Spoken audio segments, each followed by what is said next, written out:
సరే క్వశ్చన్ అడిగే దానికంటే ముందు మీరు అధికారంలో ఉన్నప్పుడు ఏం చేసేవాళ్ళు? ఇసుక ఇసుక లోడుకోవడం అమ్ముకోవడం, లోడుకోవడం అమ్ముకోవడం. ట్రక్కు 30,000 అమ్మాము. ఇప్పుడు ఈ ప్రభుత్వం ఫ్రీగా అసలు ఇసుక వాల్యూ పడిపోయిందండి. ఇసక డబ్బులు సంపాదించుకోవాలి రాజకీయం అంటే. నెక్స్ట్ క్వశ్చన్ కి వెళ్ళిపోదాం. ఇంకా చాలు విన్న కాడికి వెళ్ళిపోదాం. గజ్జల గారు next question on the screen please. మీ నెక్స్ట్ క్వశ్చన్, తిరుపతి ప్రతిష్టను దెబ్బతీస్తున్నది ఎవరు? Option A Manasena party, option B Velugudesam party,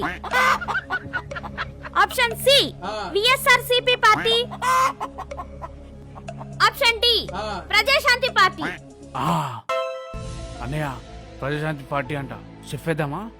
వేసేద్దామా? మానవత్వం ఉందా, బుద్ధి ఉందా, బుర్ర ఉందా? సారీ అన్నయ్య, సారీ సారీ సారీ. అన్నయ్య.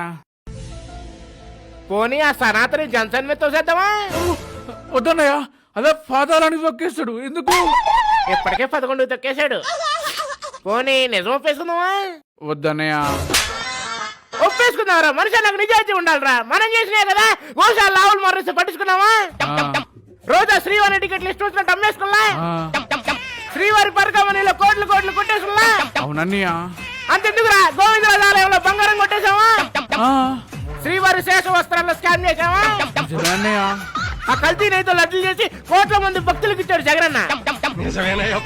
మన మహానేత 7 కొండలు ఎందుకు 2 కొండలు చాలన్నాడు.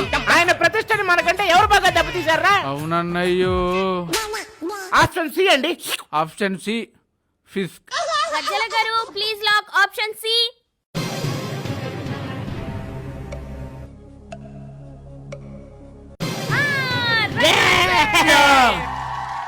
తెలంగాణం కొట్టల్ రాజ్యం రఫా రఫా 11 గిఫా గిఫా.